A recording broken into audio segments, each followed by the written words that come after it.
परिशिष्ट में है ना, आप सीधे उत्तर में आइए।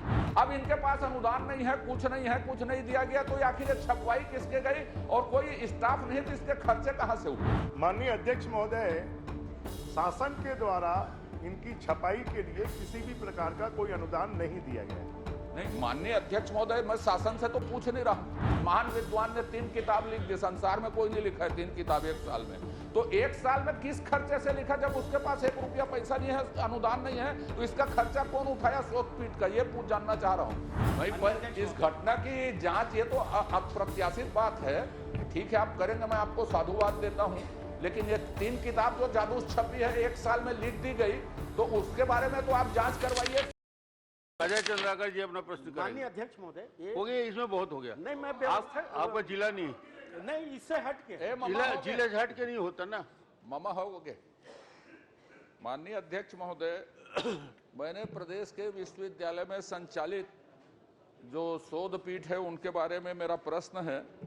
मैं माननीय मंत्री जी से जानना चाहूंगा कि शोध पीठ में पद कब से रिक्त हैं, कब भरे जाएंगे और इसकी स्थापना का उद्देश्य क्या था और उद्देश्यों में कितना ये सफल हुए?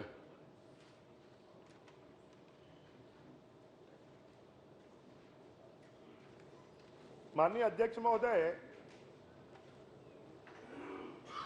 रविशंकर विश्वविद्यालय में गुरु घासीदास शोध पीठ की 2017 में स्थापना हुई। कुशाभाऊ ठाकरे पत्रकारिता जनसंचार विश्वविद्यालय परिशिष्ट में है ना, आप सीधे उत्तर में आइए। हाँ, परिशिष्ट में है वो सब। मैंने कहा ये गठन के उद्देश्यों में कितना सफल हुए हैं, और दूसरा ये रिक्त पद कब से हैं और कब तक भरे जाएंगे? मेरा पहला प्रश्न ये। माननीय अध्यक्ष महोदय, जहां तक जानकारी है, इनके गठन के जो उद्देश्य थे वो उद्देश्य पूरे नहीं हुए, पूर्णतः पूरे नहीं हुए।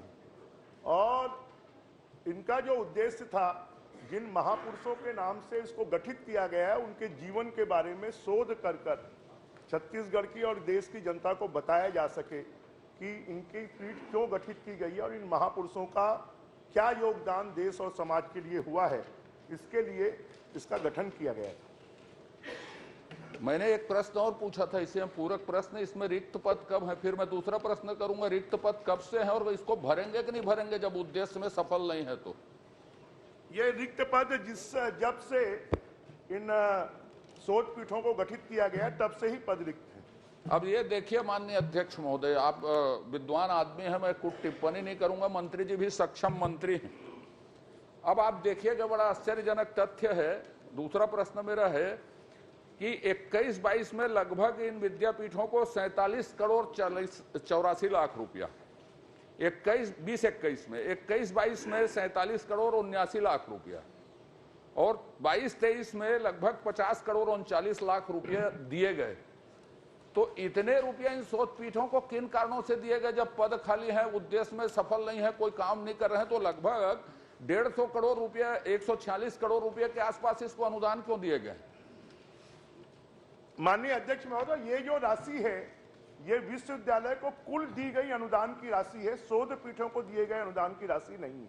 माननीय अध्यक्ष महोदय, आप देखिए कि प्रदेश के राजकीय विश्वविद्यालय में, परिशिष्ट आप पढ़ लीजिए माननीय अध्यक्ष महोदय, प्रदेश के राजकीय विश्वविद्यालय में शोध पीठ के संदर्भ में स्पेशल लिखा है, शोध पीठ के संदर्भ में वित्तीय, और मैं पूछा भी वही हूं, मैं विश्वविद्यालय के अनुदान को नहीं पूछा हूं, संदर्भ में वित्तीय और भौतिक स्थिति की जानकारी। तो भौतिक स्थिति बताई, वित्तीय स्थिति में लिखा है इन्होंने। मैंने विश्वविद्यालय के को कितना अनुदान मिला है ना, तो मैंने पूछा है, तो मैं तो यही कहूंगा, और प्रश्न का उत्तर में भी यही आया है परिशिष्ट में कि 140 करोड़ रुपया अनुदान इन शोध पीठों को मिला है। माननीय अध्यक्ष महोदय, इसके प्रश्न गए को आप भी देख लें। उक्त तीनों वर्षों में इन विश्वविद्यालयों की वित्तीय एवं भौतिक स्थिति की जानकारी वर्षवार बताएं, तो हमने इसका उत्तर दे दिया है। अच्छा, चलिए, आपने परिशिष्ट में लिखा है कि वित्तीय शोध पीठ के संदर्भ में वित्तीय एवं भौतिक स्थिति, शोध पीठ के संदर्भ में लिखा, आप परिशिष्ट पढ़ लीजिए। अब इसके बाद जब ये कोई काम कर नहीं रहे हैं, कोई आदमी नहीं है, तो आपने जितना भी अनुदान, एक मैंने शोध पीठों को अनुदान दिया है कि नहीं दिया है, ये स्पष्ट कर दीजिए। यदि ये विश्वविद्यालय के हैं तो शोध पीठों को अनुदान दिया नहीं है कि नहीं दिया? शोध पीठों को कोई अनुदान नहीं दिया गया। कोई अनुदान नहीं दिया गया आप कहा, तो ये एक तो संत का मैं चरण स्पर्श करूंगा। संत कबीर का इतिहास, कबीर विकास संचार अध्ययन केंद्र हैं, आप परिशिष्ट में देख लीजिए, कुशाभाऊ ठाकरे में, उसमें भी कोई पद नहीं है, कुछ नहीं है, कोई अनुदान नहीं मिला है, मंत्री जी ने स्वीकार किया। संत कबीर का इतिहास 2021 में, संत कबीर का इतिहास छत्तीसगढ़ 2021 में, कहत कबीर 2021-22, बिना मुद्रक के, बिना अनुसंधान अधिकारी के, बिना स्टाफ के 3 किताबें लिख ली। एक ही साल में 3 किताब लिखने का विश्व रिकॉर्ड है। ये उसके चरण स्पर्श करूंगा यदि उसको विधानसभा में लाया जाए तो मैं। अब इनके पास अनुदान नहीं है, कुछ नहीं है, कुछ नहीं दिया गया, तो आखिर ये छपवाई किसके गई और कोई स्टाफ नहीं तो इसके खर्चे कहां से हुए? माननीय अध्यक्ष महोदय, शासन के द्वारा इनकी छपाई के लिए किसी भी प्रकार का कोई अनुदान नहीं दिया गया है। नहीं माननीय अध्यक्ष महोदय, मैं शासन से तो पूछ नहीं रहा हूं, मैं तो शोध पीठ ने ये काम किया, आपने बताया है 3 किताब उन्होंने छपवाई है, उसके पास कोई अधिकारी कर्मचारी नहीं, कुछ नहीं। एक साल में महान विद्वान ने 3 किताब लिख दी, संसार में कोई नहीं लिखा है 3 किताब एक साल में। तो एक साल में किस खर्चे से लिखा? जब उसके पास 1 रुपया पैसा नहीं है, अनुदान नहीं है, तो इसका खर्चा कौन उठाया शोध पीठ का? ये पूछ जानना चाह रहा हूं।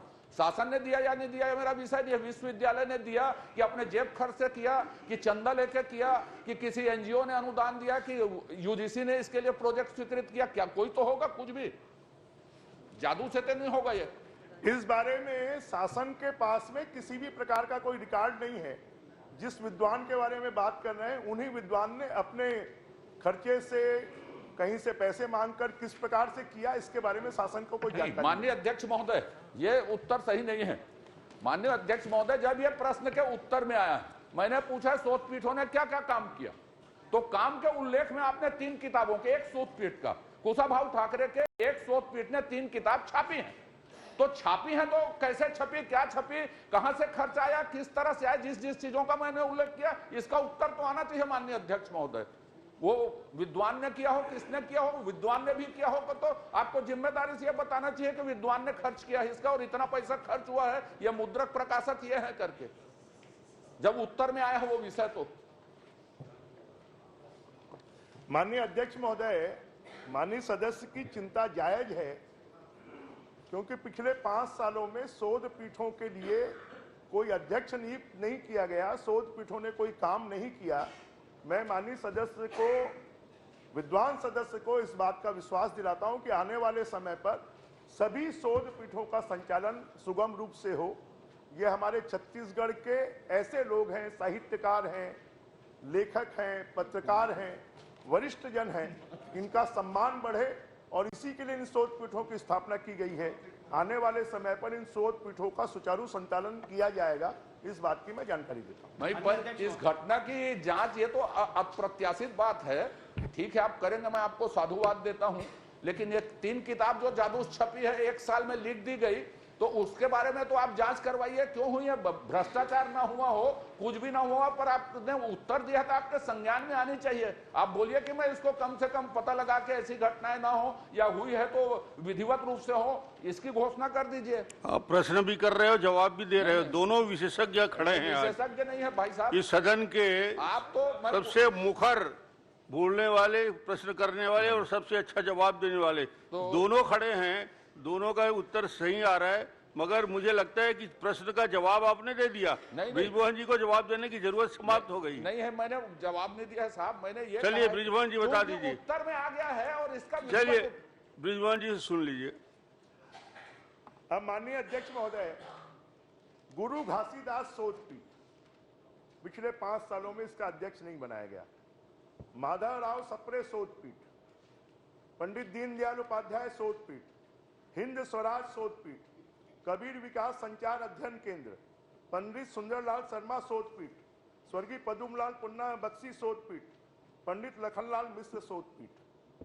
अब ये सब हमारे छत्तीसगढ़ के विभूति रहे हैं और 5 साल में छत्तीसगढ़, छत्तीसगढ़िया की बात करने वाले लोगों ने इन विभूतियों के नाम पर खाली भाषण दिए हैं, छत्तीसगढ़ के लोगों को गुमराह किया है, उसके लिए गुरु घासीदास बाबा की सोटपीठ में भी कोई काम नहीं हुआ। माननीय अध्यक्ष की चिंता जायज है। जिन 3 किताबों के बारे में आप कह रहे हैं, मुझे लगता है कि वो जादू से ही लिखी गई है। चलिए, उसके बारे में निश्चित रूप से आपने, क्योंकि विभाग के पास में इसकी कोई जानकारी नहीं है, आपकी चिंता है। मैं सहमत तो हो गया निश्चित था, रूप से- लेकिन विभाग को इसका उत्तर भी नहीं देना था जब जानकारी नहीं है। वो सारा लफड़ा तो उत्तर दिया इसलिए पैदा हुआ। तो इसलिए माननीय सदस्य की जो चिंता है, उस चिंता में मैं भी शामिल होते हुए हम पता करेंगे। पता करिए। चलिए, मान जी।